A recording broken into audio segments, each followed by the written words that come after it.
Hi there, and welcome back to Grace Gardening. So today's video is all about answering that age-old question. Do your tomatoes grow better in grow bags or in pots? I'll be showing you exactly how my tomatoes have been getting on. They've both been planted at the same time. They're the same varieties on either side. This side are all in grow bags, 3 tomato plants per bag. And on this side, we've got tomatoes growing in individual pots. At the front there, we've got the money maker. We've got 3 tomato plants in that bag. And equally on the other side, we've got 3 money maker tomato plants in individual pots. Here we've got the tumbling toms, really bushy variety. Again, 3 in a grow bag, 3 in pots. And then just behind me, we've got the red cherry tomato, 3 in grow bags, 3 in pots. So I'm going to look into the advantages and the disadvantages of both and see, is there any visual difference at this point? It's still only early, so if you'd like to follow exactly how these tomatoes get on, which ones are best, which ones produce the most tomatoes, which ones produce the tastiest tomatoes, then please remember to hit that like button, subscribe to the channel, and you'll be able to follow me all the way through. Okay, just before we get into this, if you stick around till the end, I'll be able to show you how my kiwis are growing, my apricots and peaches are growing, and a quick tour of everything else. But for now, let's get into the tomatoes. Okay, so first of all, let's talk about the grow bags. What are the advantages? Well, they're only a few inches high, so they can take up less space. You can get 3 tomato plants per bag usually. Some are a bit bigger, some are a little bit smaller. They offer good value for money. These individual bags, they were £5 each. They also come loaded with the soil that's normally perfect for tomatoes. You can also see on there, there's peppers and other salad crops, but they're often very good for tomatoes, and they have that added nutrients already built into them to give them the best start. So good space-saving technique, good value for money, and very easy to plant into.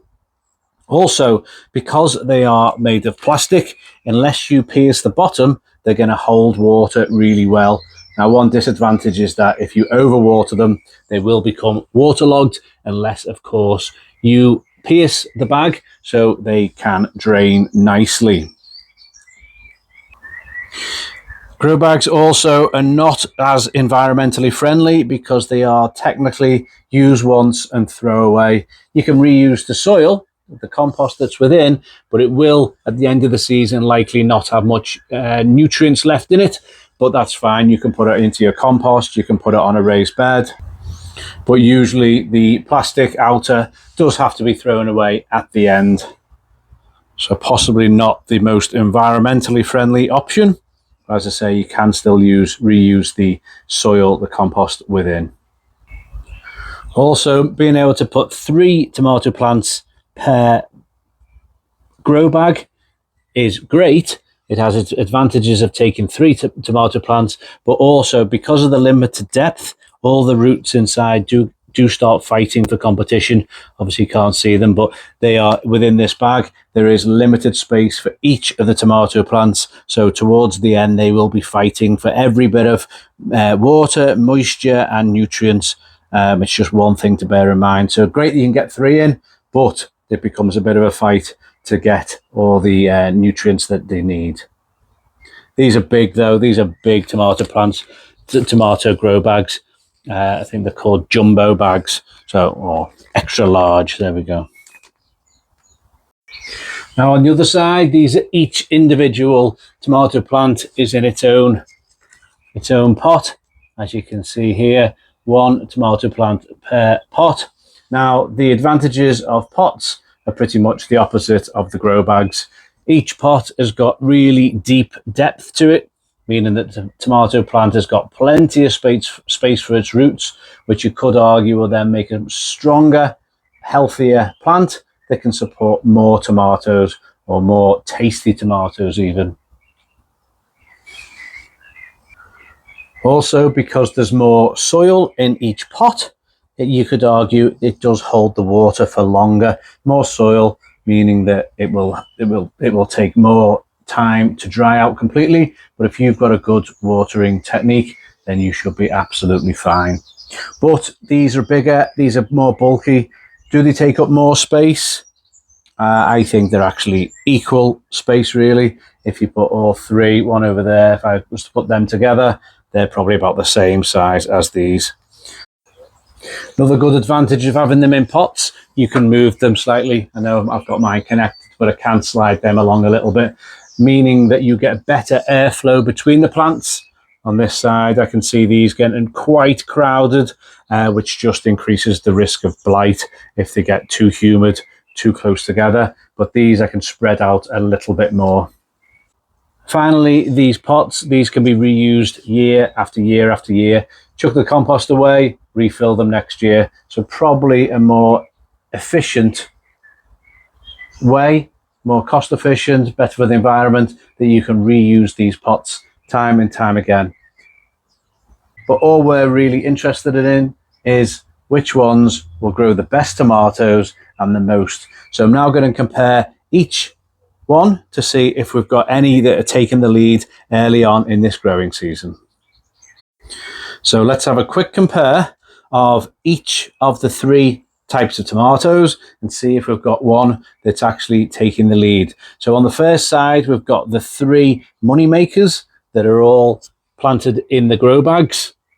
We've got, each plant has got possibly one truss on it, which will produce the tomatoes. In fact, that's got none that I can see, or maybe just one starting off at the top. I know I haven't pinched out the side shoots yet. I'm going to do that at the end. Simple as pinch out, take out these, and it just helps put all the energy into really growing the good tomatoes. So each one of these has got one. In fact, that's onto its second truss. This one has gone the tallest, despite being planted the lowest. This one really is the biggest at the moment. That's got one big truss on it, maybe another one coming above. So we've got one, maybe two trusses on each of the tomato plants grown in the grow bags. Now on this side, we do have one weaker tomato plant that looks very different. It must just be a weak one, a weak seed. Sometimes you get that.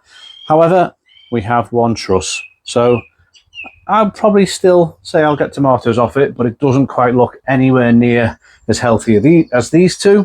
So again, money makers, no yellow flowers on these ones yet, but we do have the first truss just starting here.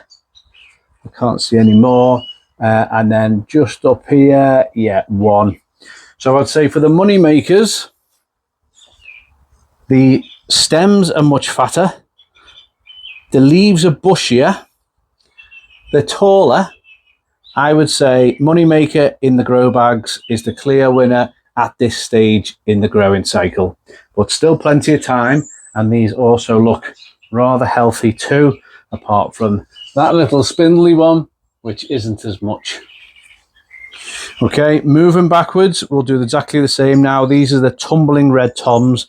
Now, I haven't grown these before, but you can already see they are a very bushy tomato. And each one of these plants must have 5, 6, 7 trusses already on.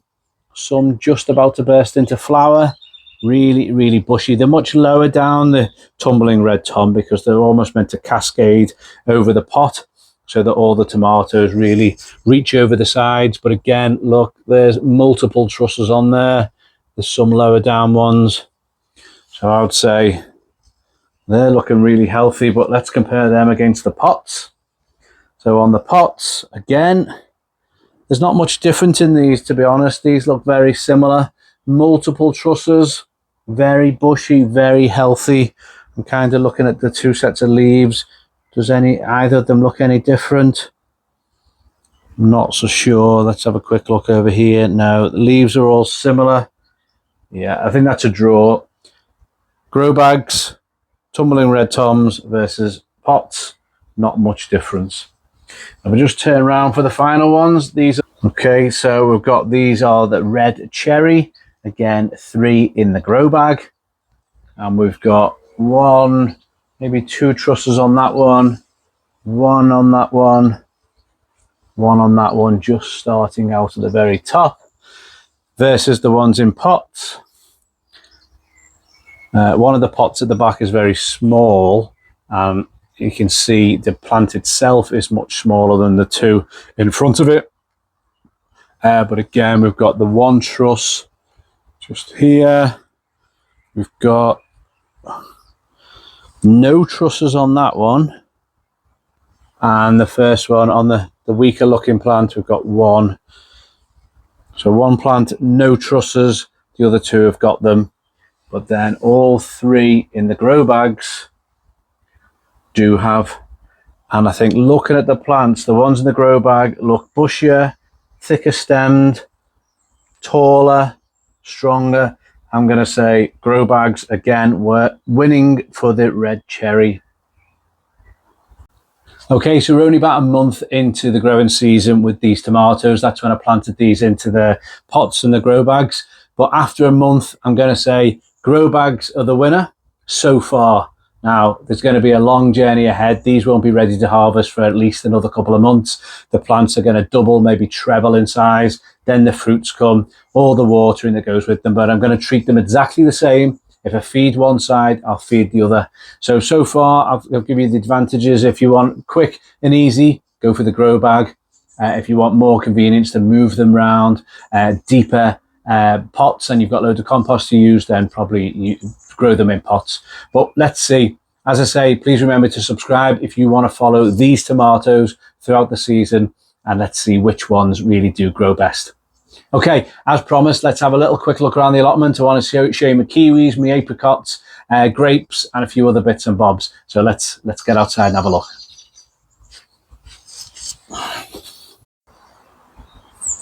Okay, so here is my kiwi vine. Went in about 6 years ago. Planted in this corner directly in the ground. Comes up, and last year just decided to wrap itself around this crossbeam. And I've been following intently my first ever kiwi. So this came out in nice flowers only a couple of weeks ago, and now it looks like they are beginning to form. I really hope they do keep going bigger, and I hope they don't fall off. It does feel quite gentle, that, and there was one next to it. So what happened? Did it get eaten? Has it blown off? It's quite sheltered. There's a few more just back there, but there was probably, I think I had about 20 on here, and we're down to now, I'd say 1, 2, 3, 4. I can see about 4, maybe a few back there. Yeah, there's another one. 5. I'm going to try and train up there next. So next year just gives me extra. So another crossbeam to train it along. But there's my kiwis, Kiwi Jenny. My favourite tree, or one of my favourite trees, is my fig tree. And this year is the most figs it's ever produced. Look at the size of these. I've just got to be careful and try and get to them before the birds do. First few years, I don't think the birds recognised or realised they could eat them. And then 2 years ago, I think one bird must have tasted one and told all his friends that they are edible and juicy. In fact, I hope that's not the start. I don't think it is, actually. That could have been a bit of slug damage. But as you can see, this tree is laden with figs, and they are possibly going to be the biggest, juiciest figs I've ever had. So they're doing very, very well. Just above the pond is my apricot tree. Now, sadly, there was about 20 apricots on here, and then we are down now to about 4. There is one in the middle of the shot. Hopefully you can see that. And I'll just take you around the other side. I do have a couple left on this side. I'll just pull this down ever so gently. You can see I've got one nice apricot there, and there's one just above it. I really don't want to damage it. One just in there. Now there could be a few more. In fact, I've just spotted another one. That looks like a good one. There's a nice apricot there. So we're at 4 apricots at the moment. but they are the same colour really as the leaves right now, and they'll soon swell up and go a nice yellowy, orangey, peachy colour, meaning that I should be able to spot a few more if there is any. Now this tree only went in 2 years ago, and it is a peach tree. Never ever thought to get any peaches for a number of years, but here we are. So very similar to the apricot. We've got 1, 2, 3, 4, nice and fairy. In fact, there's a little one around the back. 5. Any more? So we're left with 5. They seem quite secure. Sometimes you can just touch them and they fall off, but that's looking like a nice little peach already. Let's see what's nicer, peach or apricot. Just as I walk past, I'm just going to have to show you the blackberries. This is the blackberry bush, and I think I'm going to have the most blackberries I've ever had. This is just one of the bushes. The other one is towards the back of the plot over here, and again, look at the amount that's going to be on that bush. I think we're going to be eating blackberries for a while.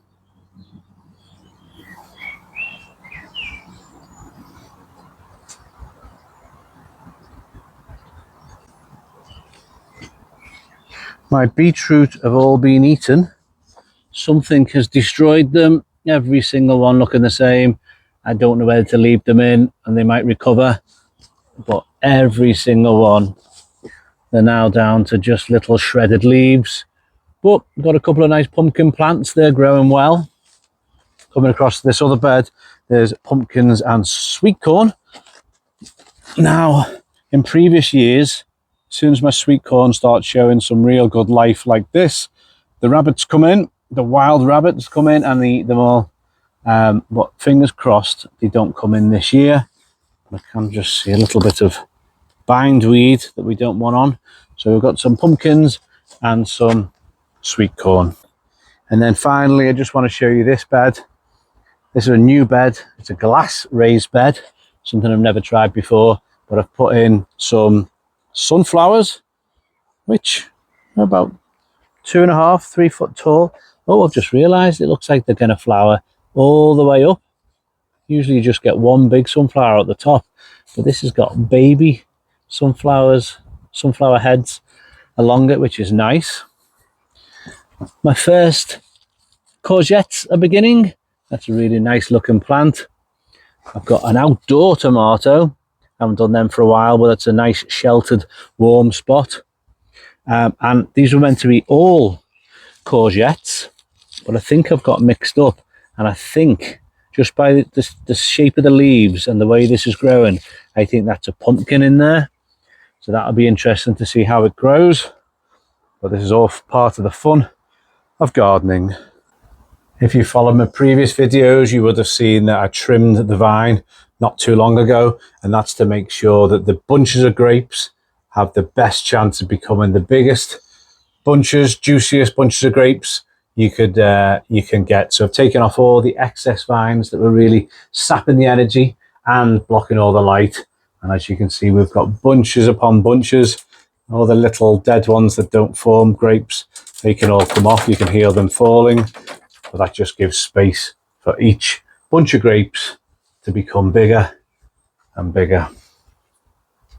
We've got my cucumbers starting to grow nice. They're going to start shooting up soon. Well, they're already, look, it's just starting to cling on. Once it feels something it can climb up, it will start flying up it. So they're just some trellises that are put in. I haven't spotted any of my pomegranates yet. These are the flowers. Lovely flowers, best ever colour you can get on a plant, I think. But I can't see any that have been pollinated yet. But there's still time. There's a couple at the back. Will they become pomegranates? Hopefully, maybe. We shall see. And then I've got plenty of melons that are growing well. So these are melons growing in pots. But then here, these melons, exactly the same melons, these are growing in grow bags. So similar to what I've just done with the tomatoes, but I've done some in grow bags. And as you can see, they are growing quite crazily. So that's what you want. They are a vine. They're a rambling vine, a good melon plant. And if they go all over the back, I'll just let them go all behind the tomatoes. And then you never know, we might get some nice melons at the end. The pesky birds yet again have eaten all my cherries. Maybe they've left me one.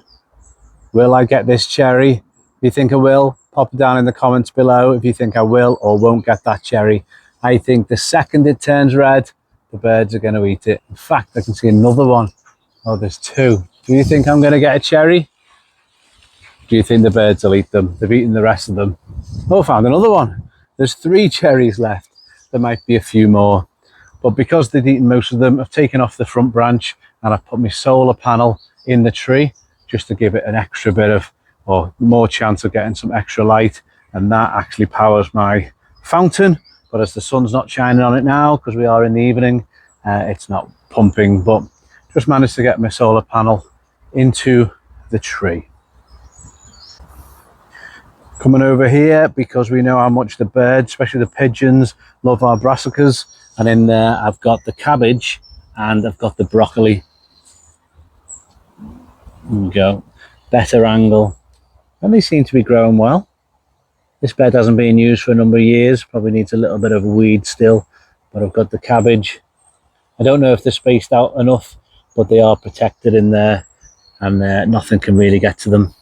So let's see how they grow.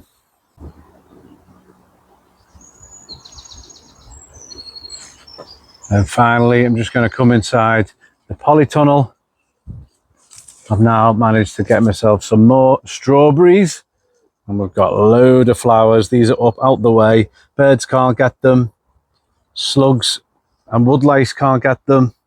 So we've got 4 of those now. They're starting to look the real deal. Down here, we've got the framberries. Cross between a strawberry and a raspberry. Again, birds can't get them. There's a nice one, a nice little framberry. You got a nice juicy one to try. That's not too bad. So you can see it's very much like a strawberry and it tastes like one too. Here I've got the alpine strawberries. Tons of these.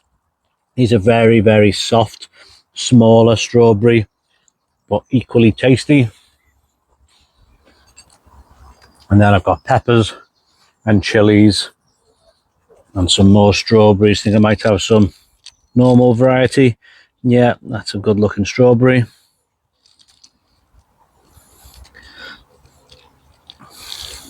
And some more melon plants at the back in the big grow bags. Got some nice blueberries on the go. I'll take a couple of those home with me. Not a massive amount. Apparently you're meant to chop these back, chop them back hard, and then you get more. Well, there's a nice good bunch. We should get plenty of blueberries off that, I think. That'll be fine. And then this one, I bought this last year. This is a raspberry. It's a raspberry tower. So this is a slightly different type, but still very much looks like your normal raspberries. It's called the raspberry tower. And this first year it's produced any fruit, but looks like it's going to be a good cropper. We've got plenty on there, and I've moved it into the polytunnel because the birds were eating them also. Okay, well, hope you've enjoyed this video. Let's see which one is going to grow best. Will it be the tomatoes in the grow bags or tomatoes in the pots? If you've tried this experiment before yourself, please leave me a comment. Tell me which one worked best for you, and let's see if we get the same results. So for now, I'm going to enjoy some blueberries, my raspberry, and a strawberry. Strawberry was the best then. So thanks for watching, everyone. Take care, and I'll see you in the next one. Bye now.